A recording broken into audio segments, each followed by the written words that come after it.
Okay, let's start our discussion. आज का जो क्लास है वो फर्स्ट पार्ट जो रहेगा हमारा क्वेश्चन आंसर वाला रहेगा। If time permit then second part भी हम कुछ नंबर सॉल्व करेंगे। ठीक है, फटाफट एक रिवीजन कर ले। हमने क्या किया था? हम पढ़ रहे थे इनकम फ्रॉम अदर सोर्सेस। हम पढ़ रहे थे income from other sources. Section 56 से लेकर सेक्शन 59 तक की इसकी कहानी है। ठीक है, कैसे कैलकुलेट करोगे? सबसे पहले आप करोगे income from other sources under section 56। जो भी दिया गया रहेगा उसको लिख दोगे, उससे माइनस कर दोगे जो भी अलाउएबल एक्सपेंसेस है अंडर सेक्शन 57। उसको माइनस करने के बाद आपको एक वैल्यू मिलेगी। इस वैल्यू में आपको ऐड कर देना है वो सारे एक्सपेंसेस जो कि नॉट अलाउड है, इनएडमिसिबल एक्सपेंसेस अंडर सेक्शन 58। उसको ऐड बैक कर देंगे। उसके बाद फिर जो आपकी डीम्ड इनकम रहेगी अंडर सेक्शन 59 उसको भी ऐड बैक कर देंगे। इतना करने के बाद इन तीनों को जब हम सम करेंगे तो जो वैल्यू आएगी ये वैल्यू हमारी हो जाएगी taxable income from other sources. Section 56 क्या है हमारा? चार्जिंग सेक्शन है। देन दो प्रकार की इनकम हो सकती है, एक जनरल इनकम, दूसरी आपकी specified income. Then specified income में हमने देखा था dividend, casual income, then interest on compensation, enhanced compensation, then income from subletting of house property, rent from a vacant plot, composite rent, advance money forfeited, director sitting fees, agriculture income from foreign, then gift, then some received under Keyman insurance policy, family pension, interest on loan or securities, income of MPMLA, interest on income tax refund, royalty income, then any compensation for termination of his employment, then income from undisclosed sources, income from letting of plant machinery and furniture, issue of shares at premium, and interest on debentures और government bond. ये सारा हमने देख लिया था। Then section 57 में जो जो आपका डिडक्शन होगा वो हमने देखा था, जैसे रिजनेबल कमीशन और रेम्यूनरेशन डिविडेंड के केस में। Then contribution to ESI EPF अगर आप ड्यू डेट के पहले करते हो तो, रिपेयर इंश्योरेंस डेप्रिसिएशन अगर आप करते हो building plant machinery and furniture का, then 1/3 of family pension and 15,000 whichever is less वो आपका अलाउड हो जाएगा। Then any other expenditure not being capital expenditure, मतलब रेवेन्यू एक्सपेंडिचर होना चाहिए wholly and exclusively incurred to earn such income, वो indirect income कमाने के लिए, वो इनकम फ्रॉम अदर सोर्स जो आपकी हुई है उसको कमाने के लिए अगर आपने कुछ और खर्चा किया है जो कि होली एंड एक्सक्लूसिवली उसी चीज के लिए है। Then 50% of interest received on account of compensation और एनहेंस्ड कंपनसेशन, वो 50% हम अलाउ कर देंगे। देन हमने और क्या देखा था? हमने देखा था कौन कौन से खर्चे अलाउड नहीं होंगे। शैल नॉट बी डिडक्टेबल यानी कि सेक्शन 58 इनएडमिसिबल एक्सपेंडिचर, जिसमें क्या था? पर्सनल एक्सपेंसेस था। इंटरेस्ट अगर आप आउटसाइड इंडिया किसी को पे कर रहे हो इंटरेस्ट और टीडीएस नहीं काट रहे हो तो वो डिसअलाउड हो जाएगा। सैलरी आउटसाइड इंडिया पे कर रहे हो डिसअलाउड हो जाएगा अगर आपने टीडीएस नहीं काटा तो। देन अगर आप वेल्थ टैक्स पे कर रहे हो तो भी वो आपका डिसअलाउड हो जाएगा। देन कैश पेमेंट 10,000 से ज्यादा कर रहे हो तो डिसअलाउड हो जाएगा।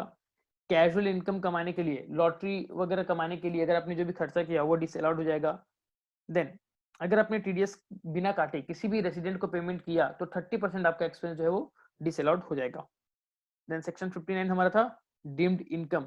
अगर किसी एक साल में आपको एज ए एग्जेम्पशन मिल गया है, एज ए डिडक्शन मिल गया है और बाद में वो इनकम आपको दोबारा से अगर मिल जाती है तो आपका इनकम डीम्ड इनकम कहलाएगी उस साल में। इतना हमने देख लिया था। देन एक हमारा इंपॉर्टेंट था आपका क्या? गिफ्ट। गिफ्ट हमने देखा था, गिफ्ट जो है वो हमारा ऑल एसएससी के लिए एप्लीकेबल रहेगा। टाइप ऑफ गिफ्ट क्या क्या है? गिफ्ट ऑफ मनी है या गिफ्ट ऑफ प्रॉपर्टी है। प्रॉपर्टी दो प्रकार की हो सकती है, एक आपकी इमूवेबल और दूसरी आपकी अदर देन इमूवेबल, जो कि स्पेसिफाइड है, मतलब लिस्ट में जो जो दिया गया रहेगा सिर्फ उसी को आप गिफ्ट मानोगे। इंपॉर्टेंट पॉइंट हमने देखा था कि भैया अगर आप गिफ्ट देते हो तो आप मनी में कैश में दे सकते हो, चेक में दे सकते हो, ड्राफ्ट दे सकते हो, फिक्स डिपॉजिट दे सकते हो, नेशनल सेविंग सर्टिफिकेट एनएससी वो दे सकते हो, इलेक्ट्रॉनिक क्लियरिंग सिस्टम से दे सकते हो, ऑनलाइन पेमेंट दे सकते हो, फोन पे, गूगल पे, अमेजोन पे, इस तरीके से पेमेंट करके भी पे कर सकते हो गिफ्ट। देन जो आपको गिफ्ट मिला वो आपको विदाउट कंसिडरेशन मिलना चाहिए, मतलब बदले में आप कुछ नहीं करके दोगे उसके लिए। देन एग्रीगेट देखा जाएगा, प्रीवियस ईयर में टोटल जितना भी गिफ्ट मिला सबको प्लस कर देंगे देखने के लिए। देन गिफ्ट जो है आपको मोर देन 1% से भी मिल सकता है।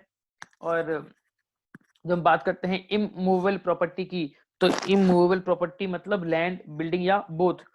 स्टाम्प ड्यूटी वैल्यू जो है वो 50,000 का लिमिट हम हर एक इमूवेबल प्रॉपर्टी के केस में अलग अलग देखेंगे। स्टाम्प ड्यूटी वैल्यू के मतलब वो वैल्यू जिसके ऊपर गवर्नमेंट टैक्स लगाती है प्रॉपर्टी के ऊपर।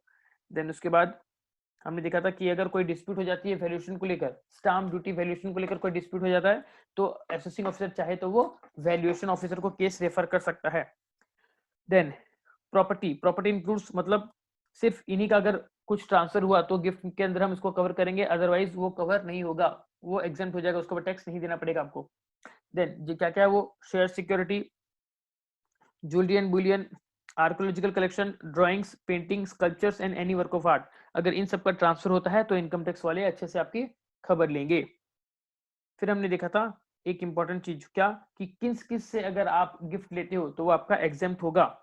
जिसमें पहला था हमारा रिलेटिव, अगर आप एक रिलेटिव से गिफ्ट लेते हो तो वो आपका एग्जेम्प्ट हो जाएगा।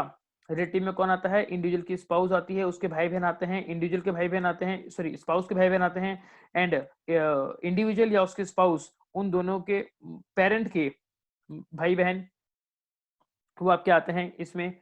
देन आपके माँ बाप या आपके बेटा बेटी या आपके इसमें आएंगे, रिलेटिव के कैटेगरी में आएंगे। एंड ऊपर जो भी हमने यहाँ पर दिखाया गया था इन सब का अगर कोई स्पाउस है तो वो भी आपका रिलेटिव में आएगा। हमने एक चार्ट ड्रॉ किया था रिलेटिव का, ये आप एक रिव्यू कर सकते हो।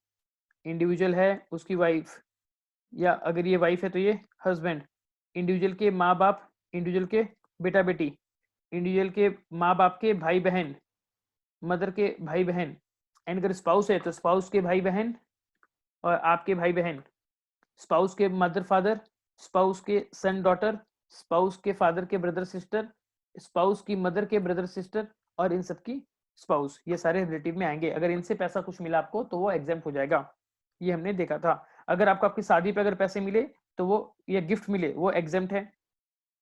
देन अगर आपको किसी की विल से मिल जाए या किसी की मौत के बाद अगर आपको मिले, कोई विरासत में मिले, तो वो भी आपका एग्जाम्प्ट हो जाएगा। लोकल अथॉरिटी से मिले, म्यूनसिपैलिटी से मिले, एग्जाम्प्ट हो जाएगा।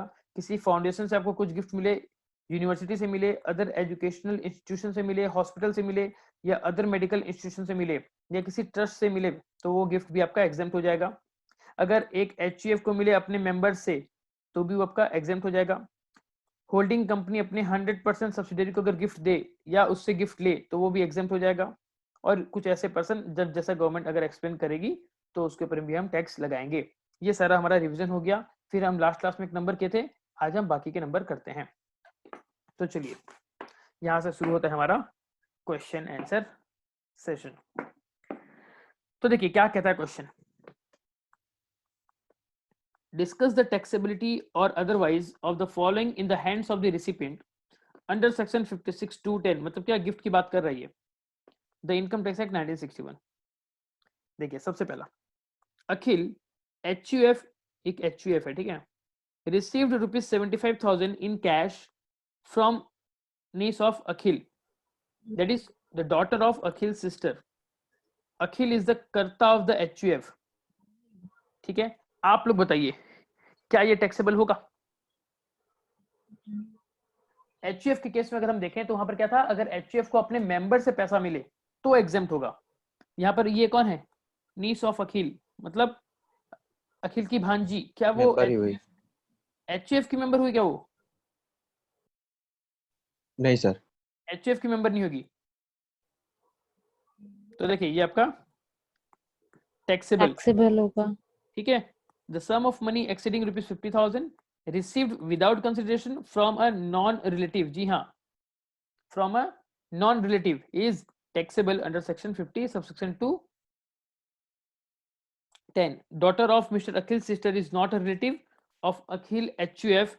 HUF की बात हो रही है यहाँ पर ठीक है ना, since she is not a member of Akhil HUF। समझ में आ गया? लेकिन अगर ये HUF वाला सीन अगर नहीं आता, अगर HUF वाला सीन नहीं भी आता तब भी देखो, ये अगर अखिल है ठीक है, ये इसकी कौन है, सिस्टर, और उसका कौन, डॉटर। अगर आपको याद होगा तो इंडिविजुअल का ब्रदर सिस्टर रिलेटिव था, और इन ब्रदर सिस्टर का जो स्पाउस था वो रिलेटिव था। इसका मतलब ये जो है डॉटर सिस्टर की, ये रिलेटिव नहीं है। समझ में आ गया आपको? इस अखिल के लिए नहीं है। लेकिन हम अगर इसके पॉइंट ऑफ व्यू से सोचें, लेट्स सपोज अगर ये इंडिविजुअल होती तो ये इंडिविजुअल की मम्मी ये सिस्टर होती और ये मम्मी का भाई, तो इसके लिए इनकम टैक्स में ये हो जाता। मतलब क्या, अगर अखिल इसको गिफ्ट करता ना तो ये एग्जेम्प्ट। लेकिन यहां पर क्या हो रहा था, यहां पर इस डॉटर से, मतलब अखिल की भांजी से इसने इसको गिफ्ट दिया, तो हेंस अखिल के हाथ में ये क्या हो जाएगा, टैक्सेबल। थोड़ा सा कॉम्प्लेक्स है बट आई होप आपको समझ में आ गया होगा। समझ में आया क्या, please confirm. Yes sir. Okay, जी सर।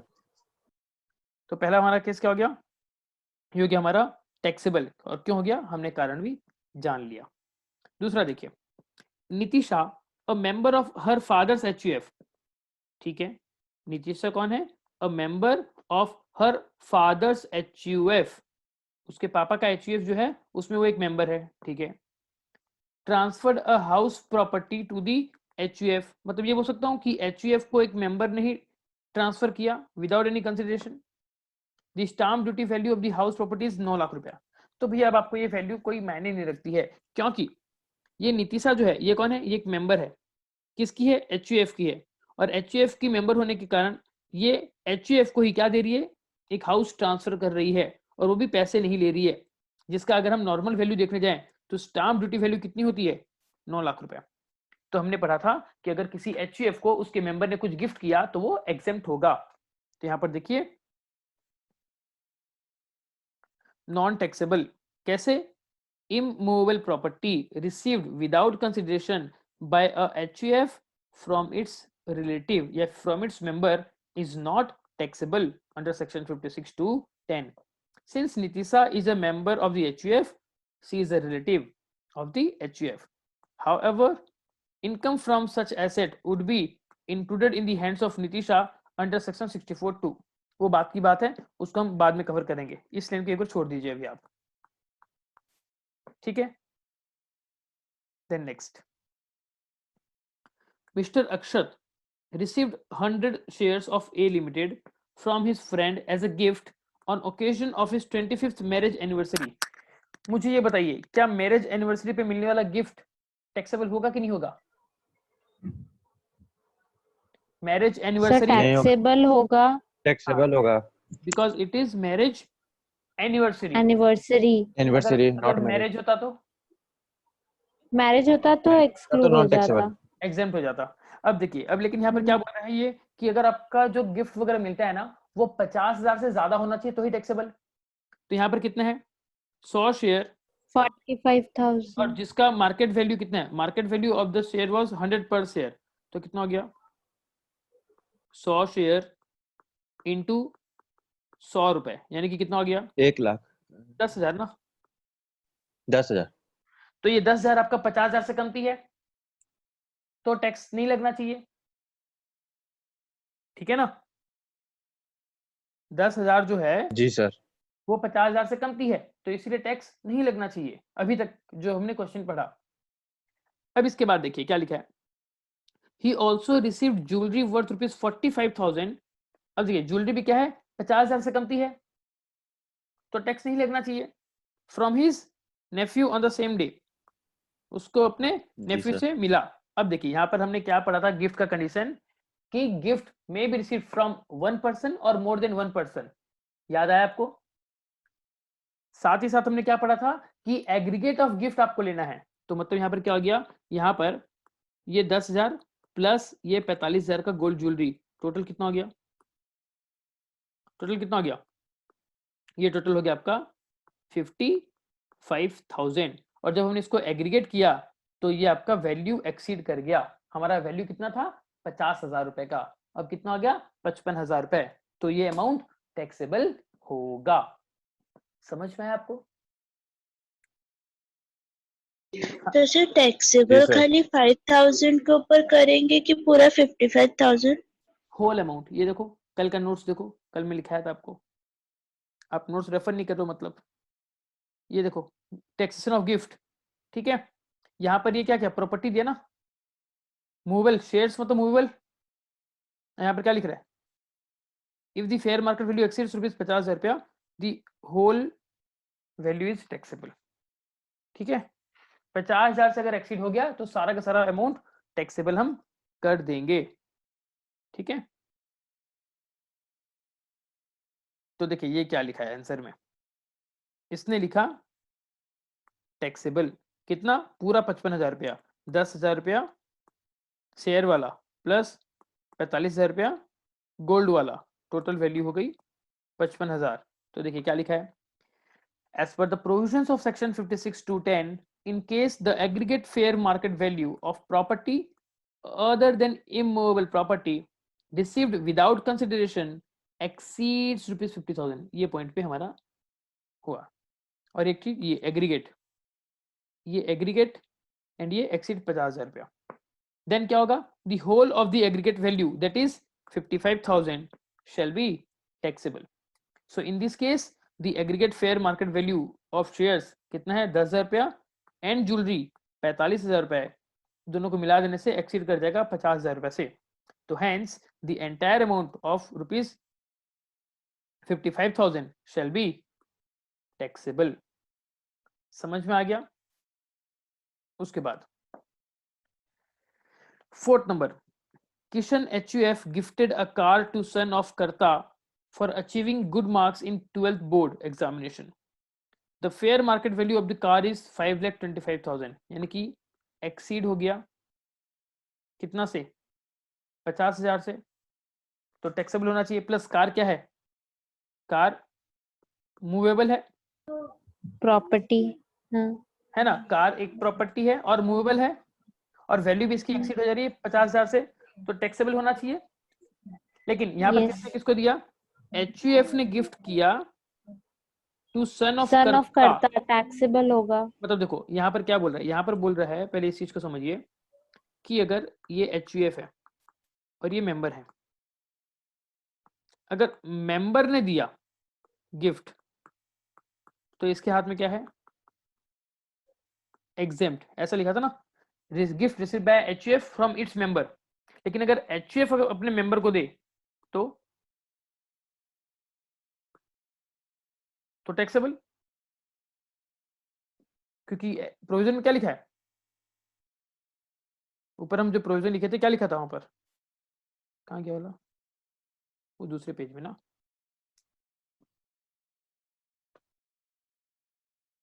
यहाँ पर हमने पढ़ा था ना, देखिए नोट्स,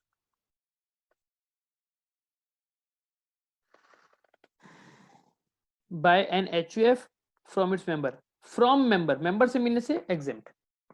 ठीक है, अब आगे देखिए, हाँ तो यहाँ पर क्या लिखा है, उसने क्या दिया, उसने दिया कार। अब अगर आपको मैं एक बात बताऊं, ये क्या है, मूवेबल, एंड मूवेबल के केस में, मूवेबल एसेट अगर जब भी आता है तो उसके केस में जो हमने एक स्पेसिफाइड लिस्ट पढ़ी है, उस लिस्ट में अगर उसका नाम है तो ही टैक्सेबल, अदरवाइज टैक्सेबल नहीं होगी। तो हमारी जो स्पेसिफाइड लिस्ट थी जिसमें क्या था, shares and security, jewellery and Boolean, archaeological collection, painting, drawing and any work of art, इसमें कहीं पर भी हमारा क्या नहीं था, कार नहीं था, तो हेंस कार टैक्सेबल नहीं होगी। देखिए 4th वाला, it is non taxable because car is not included in the definition of property for the purpose of section 56(2)(10), so therefore the same shall not be taxable। याद है आपको, ये देखो हम लिखे थे यहाँ पर हमने प्रॉपर्टी की डेफिनेशन में हमने ये मेंशन किया था, प्रॉपर्टी की डेफिनेशन किधर है,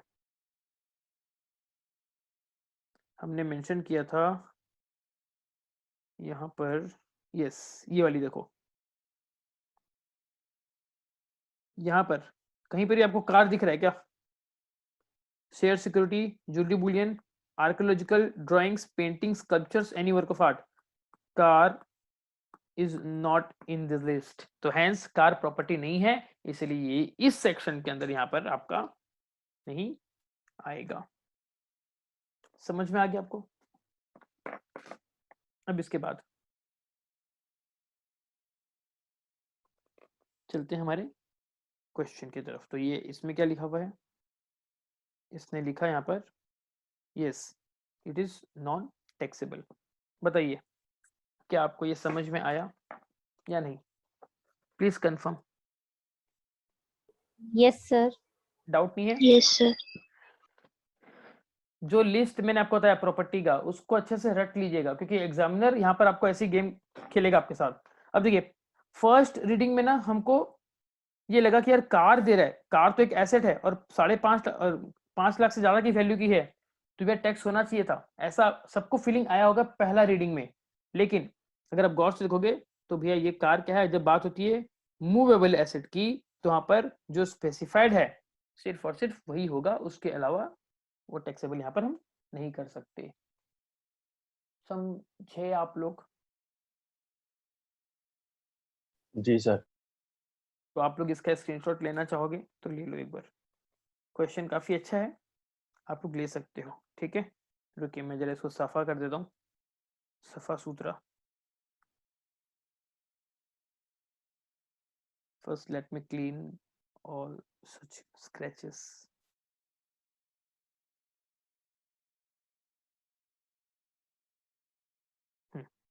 चलिए, ये क्वेश्चन था हमारा, you can take the screenshot. लेने के बाद प्लीज कंफर्म कीजिएगा कि हो गया बोल के, फिर आंसर दिखाता हूँ आपको मैं।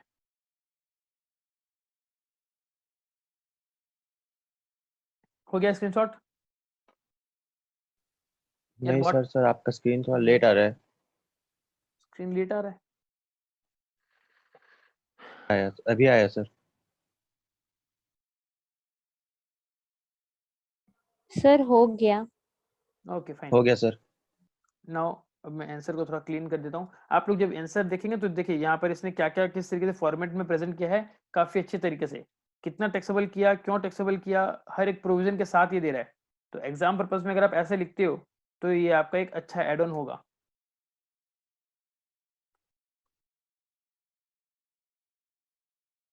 पहले इसको, ये दो आंसर को पहले स्क्रीनशॉट ले लीजिए, फिर नेक्स्ट दिखाता हूँ आपको मैं।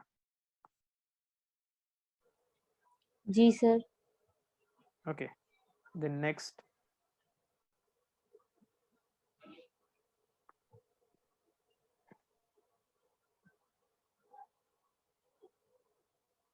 ले लीजिए, हो गया? हाँ सर। ओके, अब हम करेंगे दूसरा क्वेश्चन। ठीक है,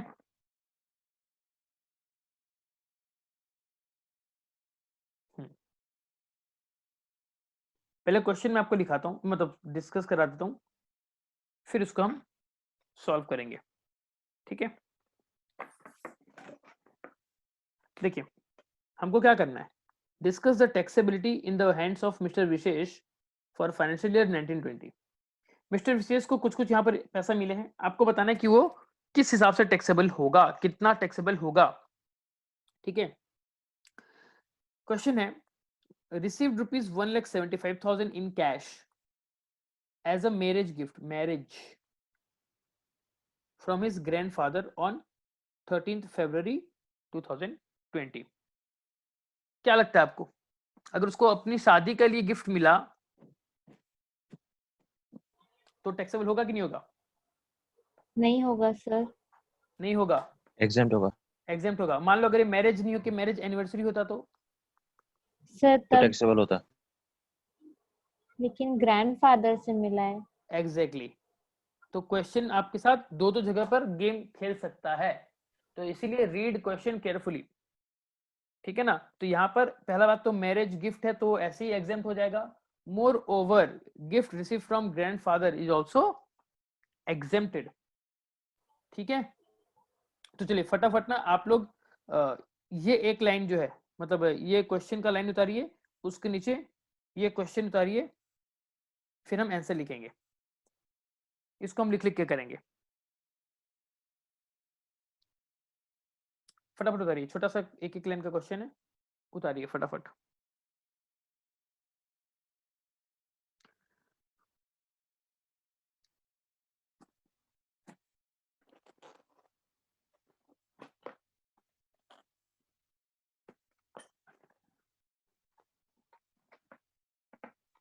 उतार लेने के बाद प्लीज मुझे इन्फॉर्म कीजिएगा कि हो गया करके।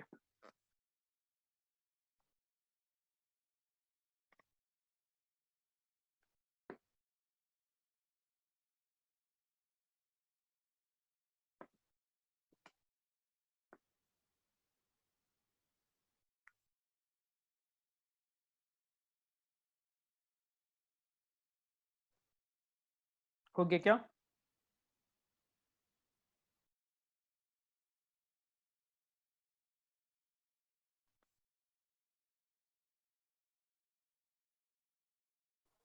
मेरा हो गया सर।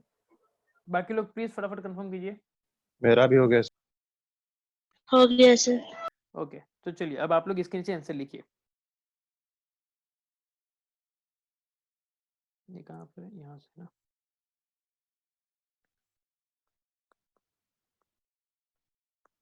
लिखिए, any sum received from a relative, any sum received from a relative is not subject to tax, is not subject to tax, full stop.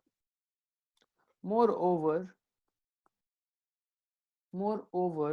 comma, marriage gift is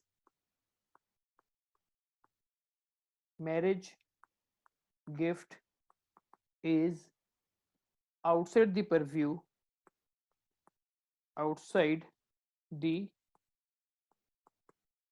purview of taxation under section 56. Any sum received from a relative is not subject to tax. Moreover, marriage gift is outside the purview of taxation under section 56.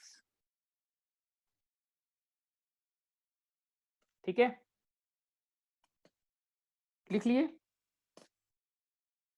Yes sir. जी sir. Okay, चलिए अब next देखिए। Next question क्या है? आप लोग ये काम कीजिए, ये 3 क्वेश्चन है ना, आप इन तीनों का फटाफट स्क्रीनशॉट लीजिए, तो फिर आप बाद में अपनी नोटबुक में इसको अपडेट कीजिएगा, 2-2 3-3 लाइन छोड़ के। पहले इसको स्क्रीनशॉट ले लीजिए, फिर हम सबका आंसर एक साथ करेंगे। और आप अपनी नोटबुक में क्वेश्चन के लिए प्रॉपर स्पेस छोड़ दीजिएगा, ताकि आप बाद में उसको अपडेट कर लें। ठीक है, स्क्रीनशॉट हो गया? तो चलिए ये देखिए पहला क्वेश्चन, मतलब सॉरी दूसरा क्वेश्चन। ये क्या कहता है? Received 100 shares. अच्छा, जब जैसे ही शेयर्स आता है ना, आपके माइंड में क्या स्ट्राइक करना चाहिए?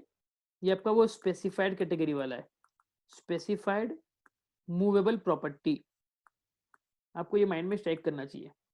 ठीक है, हाँ, तो received 100 shares of true and fair limited, the fair market value of which was rupees 1 lakh rupees. In shares की कीमत कितनी है मार्केट में? 1 लाख रुपए। ऑन हिज बर्थडे, उसको कब मिला? ये अपने बर्थडे पे मिला। उसका बर्थडे कब है? 15 फरवरी 2020। किससे मिला? From his friend mister Shubhneel. तो ये मिस्टर विशेष को 1 लाख रुपए के शेयर्स मिले अपने बर्थडे पर, तो 50,000 रुपया से ज्यादा है इसका फेयर मार्केट वैल्यू, और मिला है वो भी नॉन रिलेटिव से, तो क्या ये टैक्सेबल होना चाहिए 1 लाख रुपया? बताइए, क्या ये टैक्सेबल होना चाहिए? Yes sir. बाकी लोग आपको क्या लगता है, क्या ये टैक्सेबल होना चाहिए?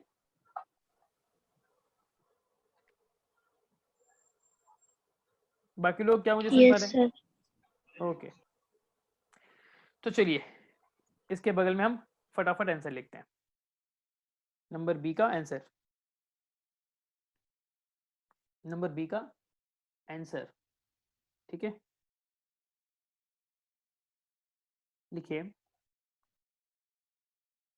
Value of shares, value of shares of true and fair limited, comma, gifted by Mr. Shubhnil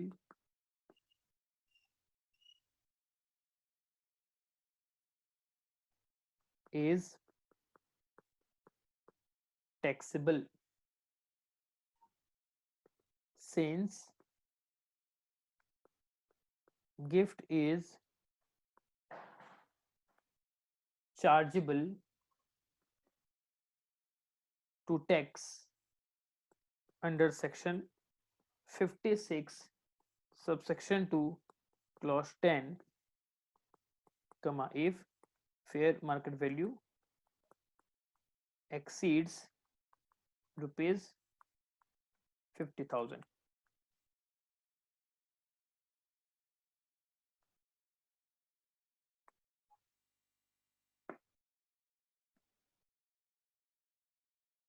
लिख लिए क्या? यस जी सर. सर. ओके तो चलिए ब्रेक लेते हैं और इमीडिएटली फिर से क्लास रिज्यूम करते हैं.